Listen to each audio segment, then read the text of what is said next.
Welcome to Professor Game Podcast, where we interview successful practitioners of games, gamification, and game thinking who brings the best of their experiences to get ideas, insights, and inspiration that help us in the process of getting the students to learn what we teach. And I'm Rob Alvarez. I teach and work at IE Business School in Madrid, where we create interactive and engaging learning materials. Want to know more? Go to professorgame.com/subscribe, start on our email list, and ask me anything.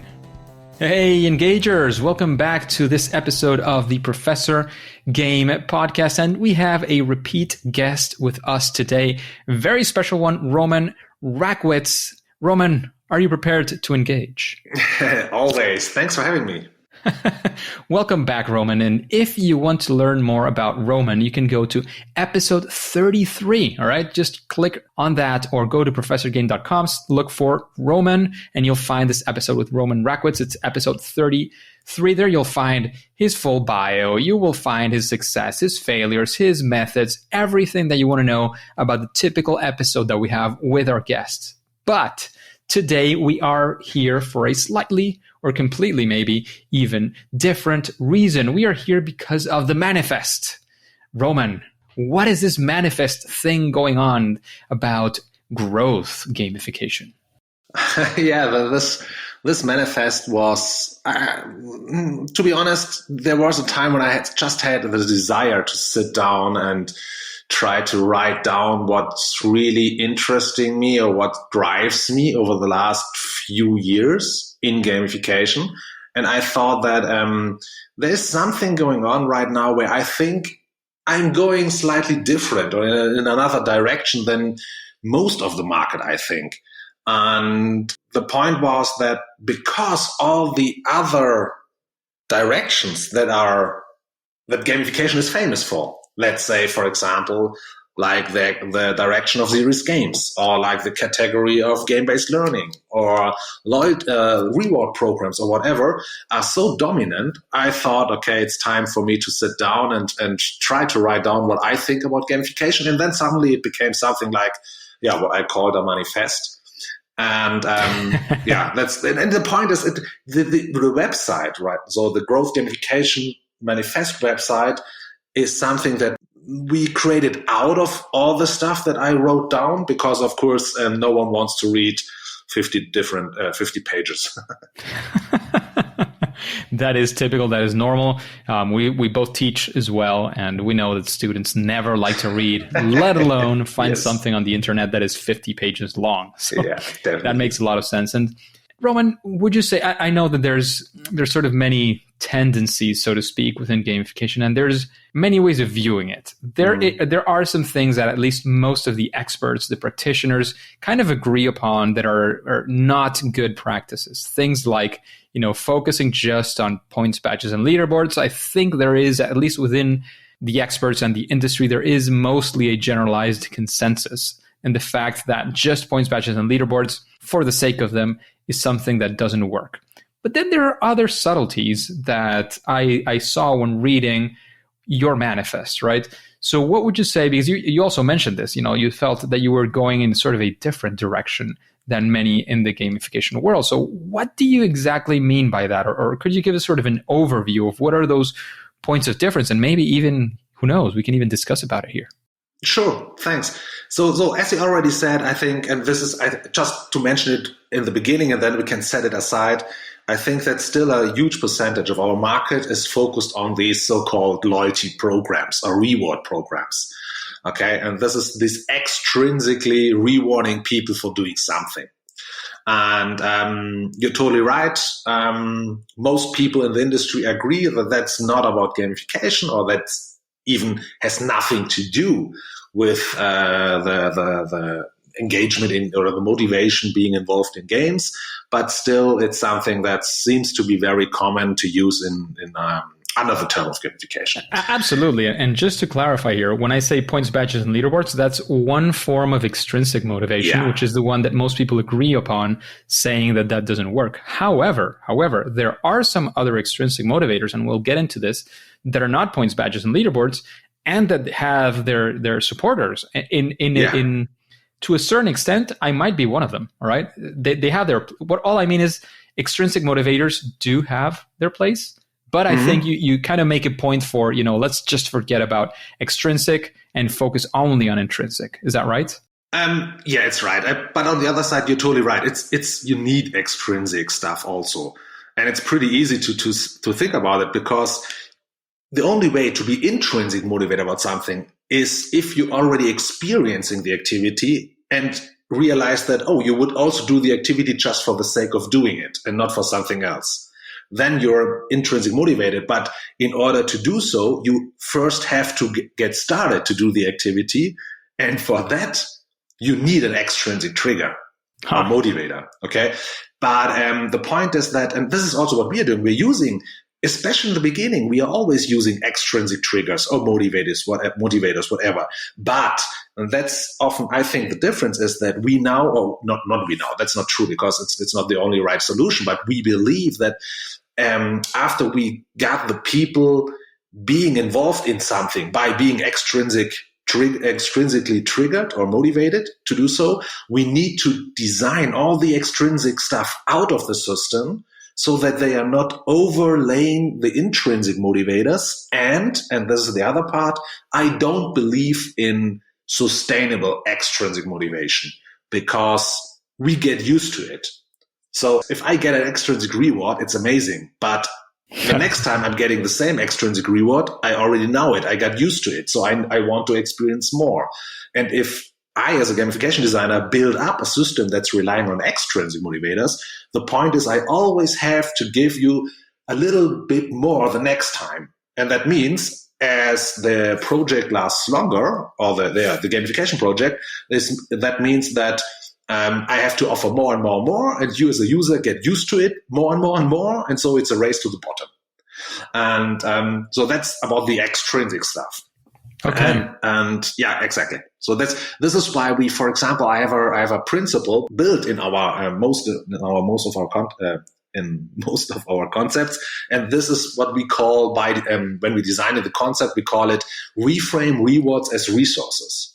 So whenever we have a reward or we think about it, we reframe it and say, okay, don't take it as a reward, but what would it be if we change it into a resource? Because if you provide a resource, if you give someone a reward, it's for what he already did. So he's looking back by saying, I did that and this is why I got the reward. But if you give him a resource, automatically he thinks, okay, what can I do next with that kind of resource? And so you're changing the perspective.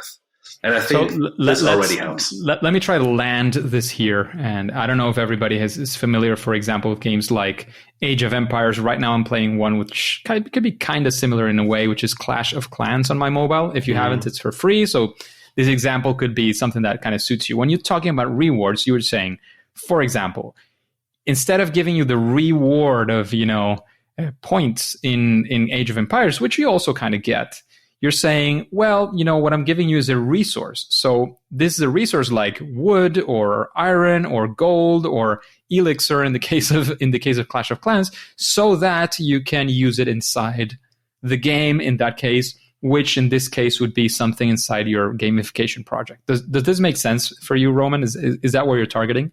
Yeah, exactly. This is already the right element. And at the end, it's important, and this is what I love about gamification, it's behavior psychology. So the only thing that counts is what's the subjectively perceived value of something that the user is experiencing. And so you can give him points. The difference in games, compared to reward programs, for example, is that points in reward programs are communicated as the reason to do something. Points in games are communicated just as a feedback mechanism. And that's the difference. So, of course, if I provide a resource to you, but in a way where I say, hey, if you do this, then you will get the reward.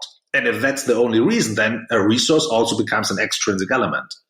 But if, for example, you do something and you finally overcome a challenge, and this is why you unlock a resource that immediately provides you with the logic that, now because of the rewards, there's the possibility for me to progress, to become even better, then you have the possibility to change it into an intrinsic one. Interesting. And Roman, to land it even further, I know you've worked with many companies and had many projects. Is there, again, with the whatever, NDAs or whatever, taking care of that, is there a concrete example that you can land us upon so that we understand better how does this work in a gamification project? Oh, yeah, there are different ones. So, for example, and this is the most famous, and I've already talked a lot about it because I really love it. And it's actually a loyalty program for a hotel. Okay. But the difference is that the hotel itself, it's a small hotel. So it's very difficult for the hotel to compete with its reward program and compete with others, also with the bigger chains, okay, hotel chains. And so because these bigger hotel chains can always offer more or faster or more exciting stuff. So what the hotel did is, the hotel is a middle-age themed hotel.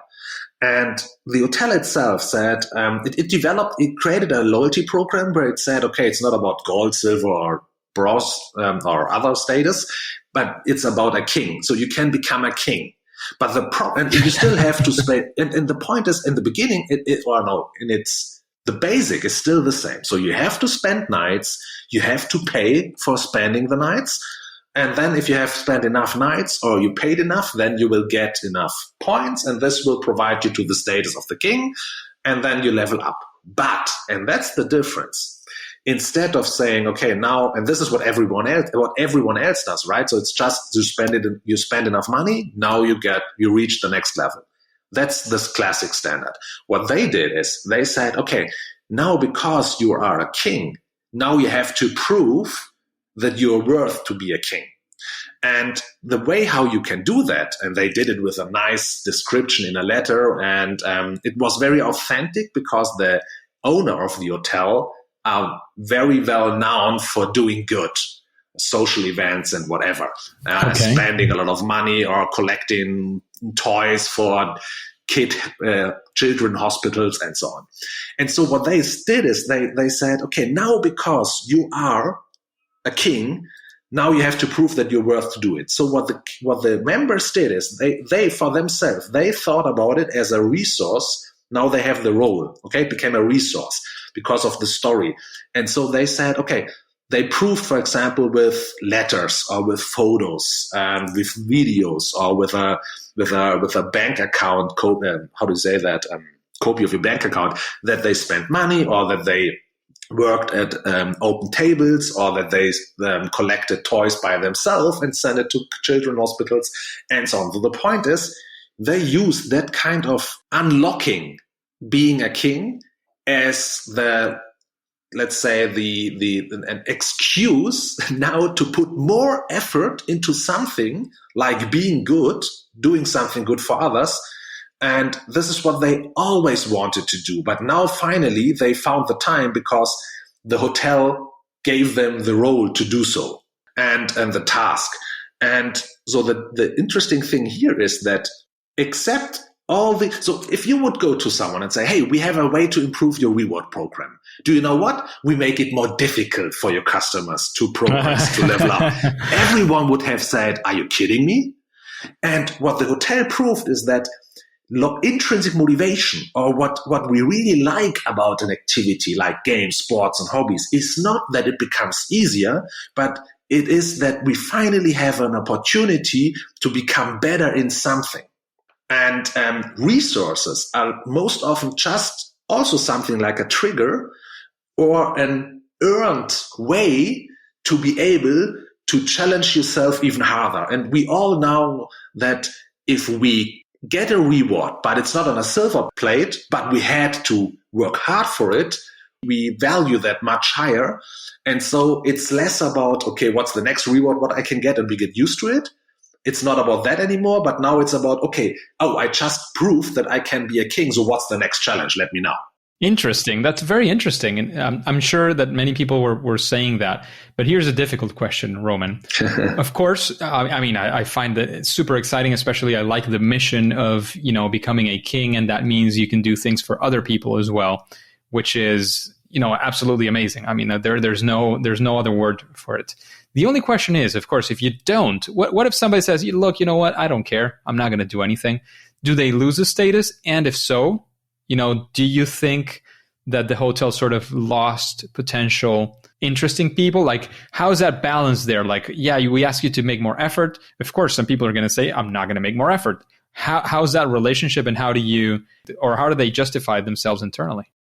So first of all, that means that you have unlocked, you still have, so if you don't do it, you're still the king, but you haven't unlocked the power, the rights of a king. Okay.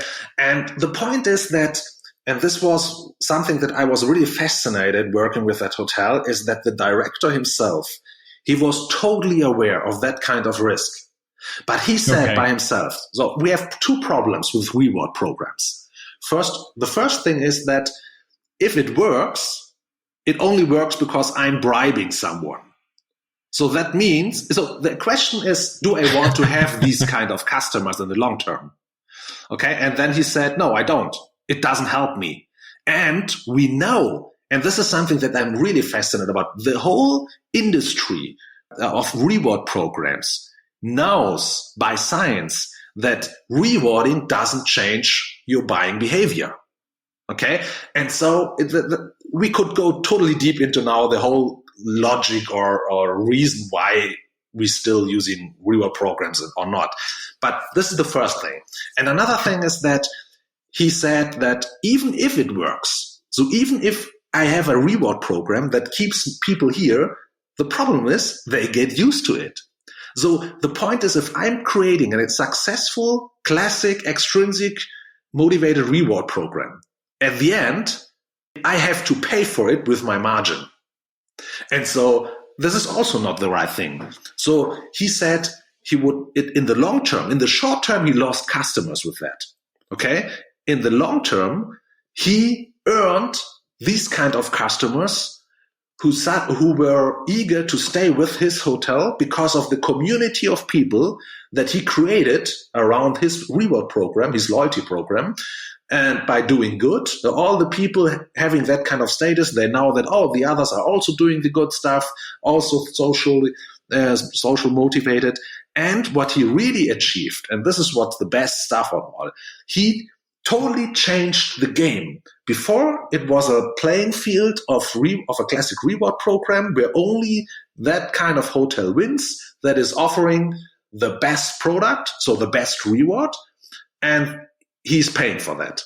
He changed it into a playing field where suddenly the people are looking for tasks and challenges, and the customers put all the effort into it. And what's really fascinating is that if you have put time and effort with this hotel into becoming a king and putting your 2 days into because in the program because you worked at an open table or whatever, an orphaned home or whatever you did, the point is, just because another hotel now offered you the possibility to say, okay, if you come to us, you're not a gold member anymore, but if you progress in our loyalty program, you become the king of the surfer, whatever, I don't know, whatever the theme of the hotel is.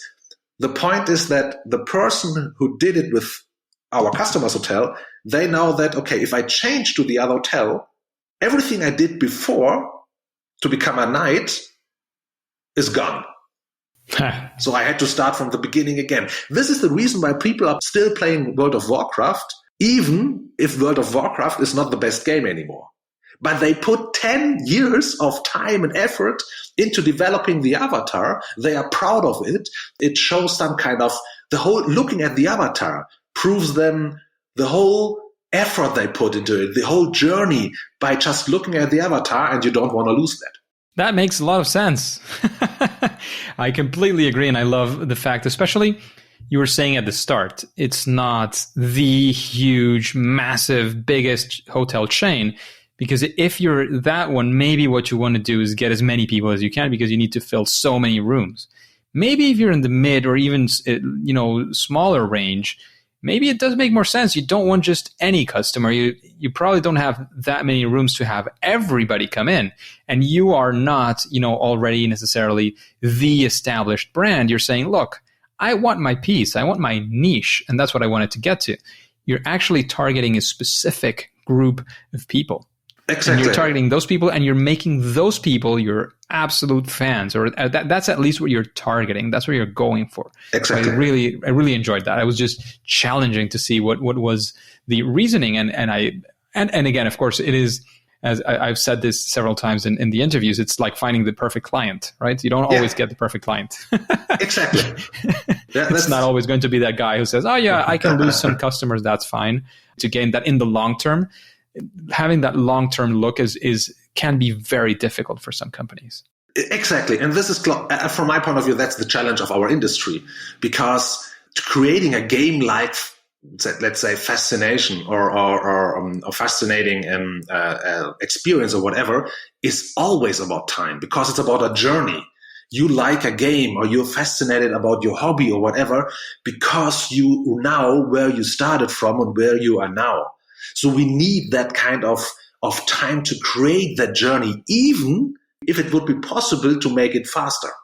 But then we would losing that kind of emotional psychology hook that we are creating when we put time and effort into something and go on a journey together. And this is why, from my point of view, I only believe that gamification works sustainable if it's a long-term project. But most companies, even if they say in the beginning, yeah, of course, it's about customer value, it's about customer experience, and we are putting time into that, and it's a marathon and not a sprint. Even if they are saying that in the beginning, 90% of the companies trying to do that think that a marathon only lasts about 3 months. Indeed. And again, I said this from the start, I like to bring in some of the controversy and be sort of the devil's advocate every now and then. There are places where that makes sense. Yeah. I mean, and this is something that I talk a lot about in conferences, especially in education. Many times you're designing for that, 4 or 5 year bachelor journey, and that is beautiful. You need to see how you manage to keep up the engagement and so on. But sometimes it's not just about that 5-year engagement. Sometimes it's about getting them through the next session. Yeah, exactly. The next 90 minutes. And there you have to see what you do. And it doesn't have to be all extrinsic either. But sometimes it makes sense to have something for the short term.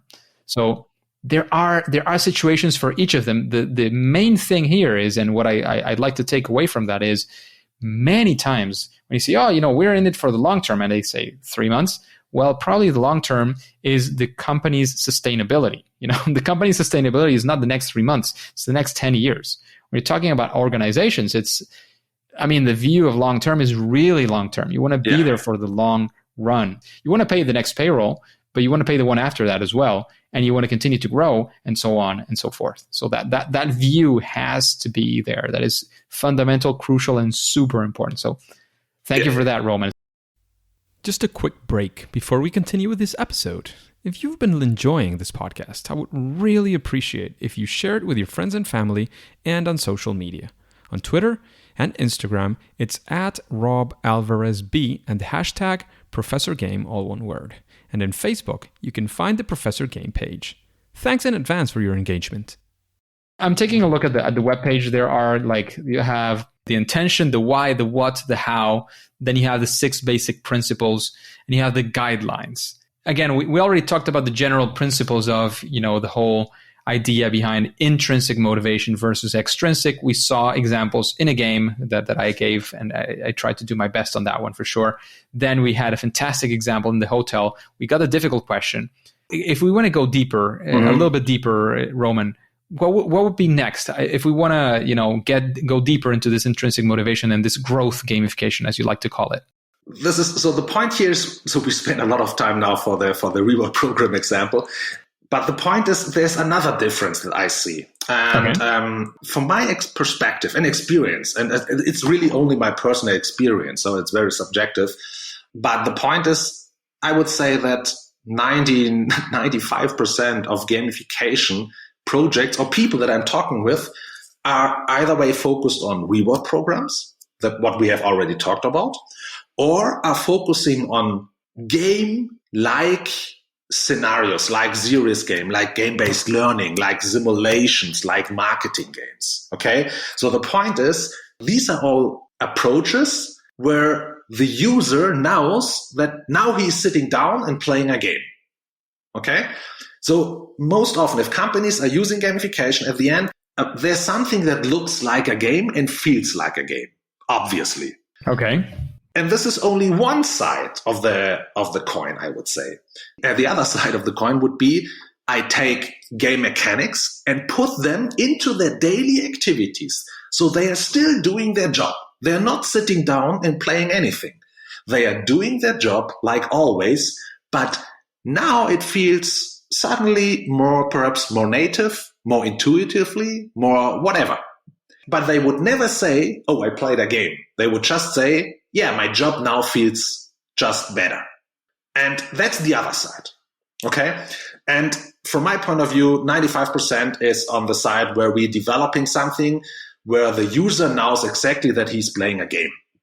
And that's good for a lot of reasons. There are a lot of advantages for doing so. For example, if you want people to get out of their comfort zone, to try something totally creative, crazy, to be open for new stuff, whatever, it can totally make sense to say or to give them an opportunity to play something, because then they are in the mood, or their brain, their emotions, their psychology is in that kind of mood of, okay, now I'm in a safety. I'm playing a game is like a safety zone. Yeah. So what happens in a game stays in the game. Okay. Of course I can be crazy right now because that's typically what happens as well when you do it in learning, right? You want people to test it out, to see what happens, to simulate this environment so that you can do, as you were saying, the crazy things, commit the mistakes, and be okay with it. Have a safe playground in a way.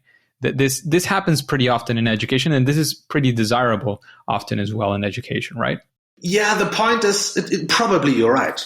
But the question most often is, why are you doing that as a company? Why are you trying to use gamification or game design thinking or whatever?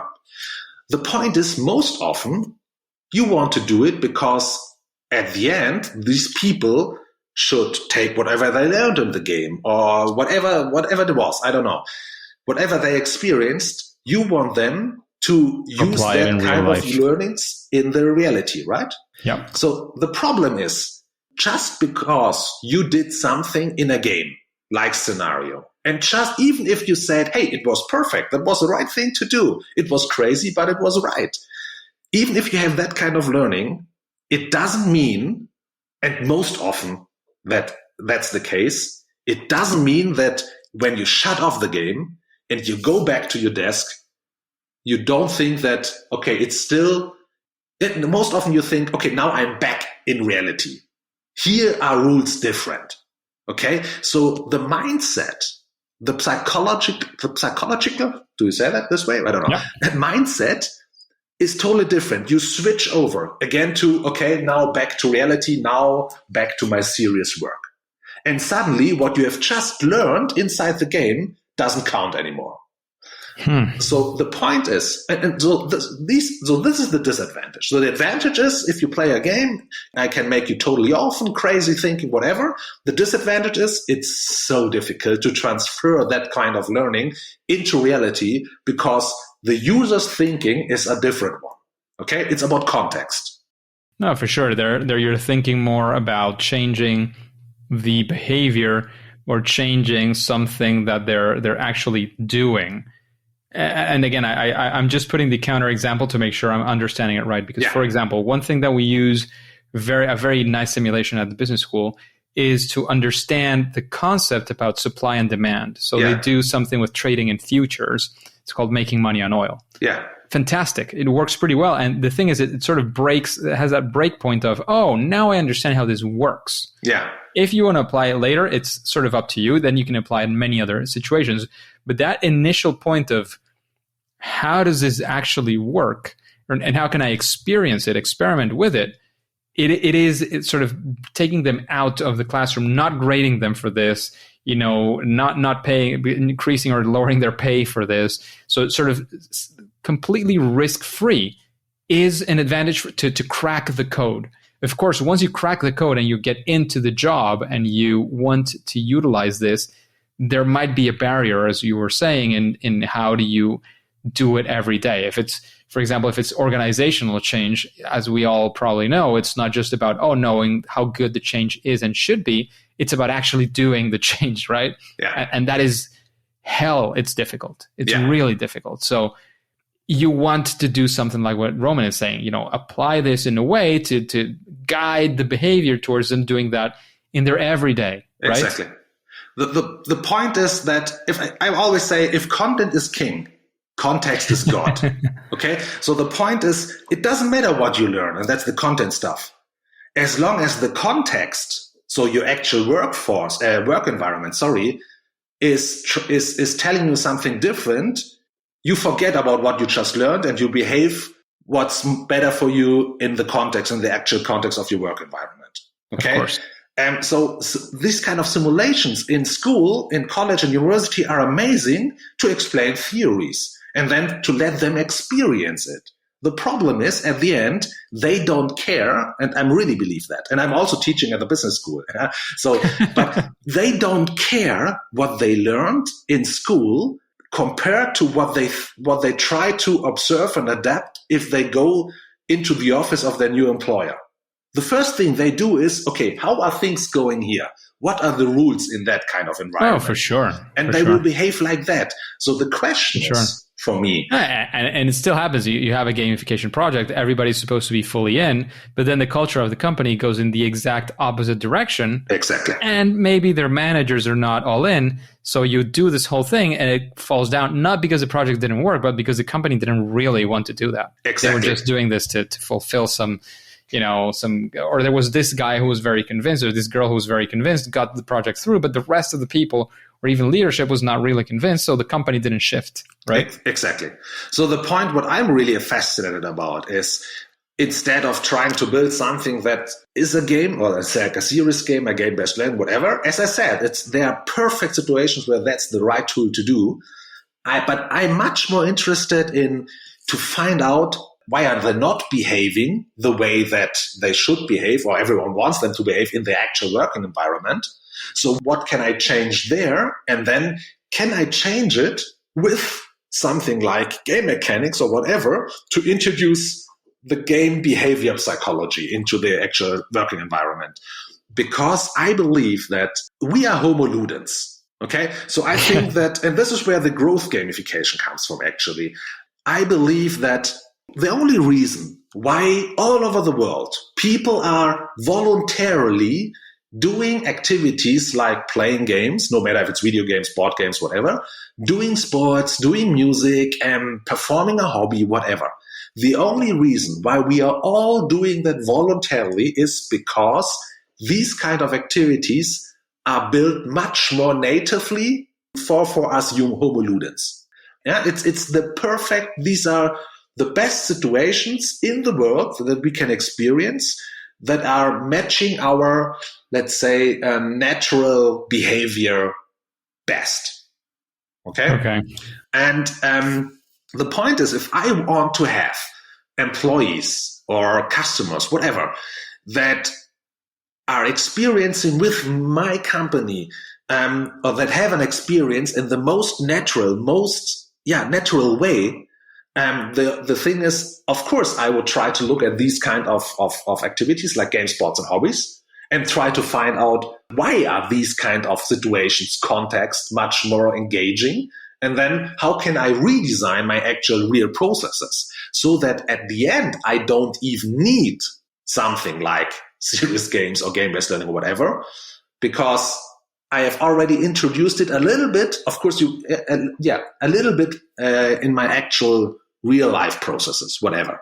Okay. Absolutely. It's like business transformation through gamification, basically. Exactly.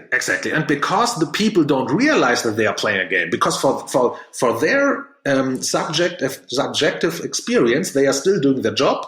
You don't have this kind of break in, okay, now I'm playing a game. Oh, now I'm back in my serious work. There is no difference anymore.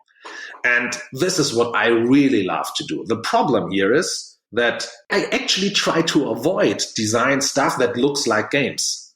And of course, you can imagine that if people are coming to me and say, hey, we want to have a gamification project, they're expecting something that looks like a game. And so from my point of view, that's the difficulty, that's the challenge that I'm really facing most often. And of course, sometimes we are also doing serious games or other stuff. but my favorite approach is the other one. And it's really difficult to go with this. And the point is, and this is something, this is one of my one of my hardest learning, is that it's not the case that that companies are much more asking for serious games or gamers, so actually asking for something that looks like a game. It's not the case because they believe that that's the best solution, especially not, of course, if I have the possibility to talk with them over a period of time and try to convince them. The problem is that you have to think, you look at it at the point of view of or from the point of view of a project leader, for example. So he get a budget, and he has to be for gamification, and he has to develop something, and he has, let's say, 3 months. So the point is, he knows exactly that, okay, in 3 months, I have to go back to my boss, I have to show him something, and I have to get a wow. That's the only way I can get another budget, or that I can be promoted or whatever. So the point is, they are looking to design something where they can say, hey, boss, come here, sit down, take this, I don't know, virtual reality, or sit down for the game and play it. We have 10 minutes. And then the point is, they look at the screen and they see, wow, that looks amazing. That's our company. Hey, we are in a game, whatever. Oh, it's fascinating. Oh yeah, it's a game. Everyone loves games. Perfect. They don't care about they don't care about the disadvantages. Makes sense. It's been a wild ride in this chat, Roman. I think those two principles that you were mentioning, they make a lot of sense as well. We were always giving it context. You were saying context is God. Well, the context is very, very important in every single project as well, where it makes sense, where maybe, they say, as you were looking, they're not really looking for that impact. They're looking for a wow, that is something that might be completely different, or it could come together every now and then. But sometimes it's just about that wow. So putting all those things together in context is very important. Yeah. The point is, they are looking for the wow, not because they are stupid, but because it's the context that they have to work within. Yeah. Absolutely. It's part of the pedagogy that we have to do, and not just in the classroom, but in the everyday communicating of the work we are capable of doing, and that gamification is capable of achieving as well. However, Roman, it's been a beautiful, by now, like 37, almost 40 minutes. However, we like to keep our interviews to a certain point. Sure. And I think we've given this a lot of juice. So before we kick off, where can we find more about this? Is there any place that you can guide us to so that we can find more information? Of course, where we can find Roman and his work, and before we kick off. Sure. So everything about me, or you can find me on every social media platform, LinkedIn, YouTube, podcast, Facebook, of course, whatever. But most of the stuff is in German, I have to admit. Some videos on YouTube also in English. But what we just talked about is the Growth Gamification Manifest. And you can find that on the website growth-gamification.info.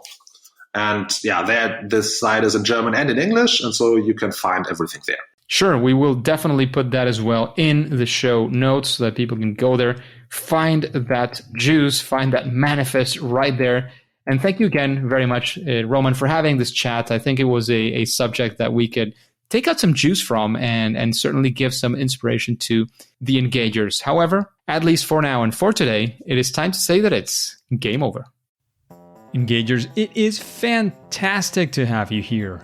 And I'd like to know, how are you listening to this podcast? If you're doing it on your mobile device using a podcasting app, I'd like to know if you have followed and rated this podcast. It is completely for free, so if you haven't, please go ahead and do so. That way we can reach more engagers like you to achieve our mission of making learning amazing using games and gamification.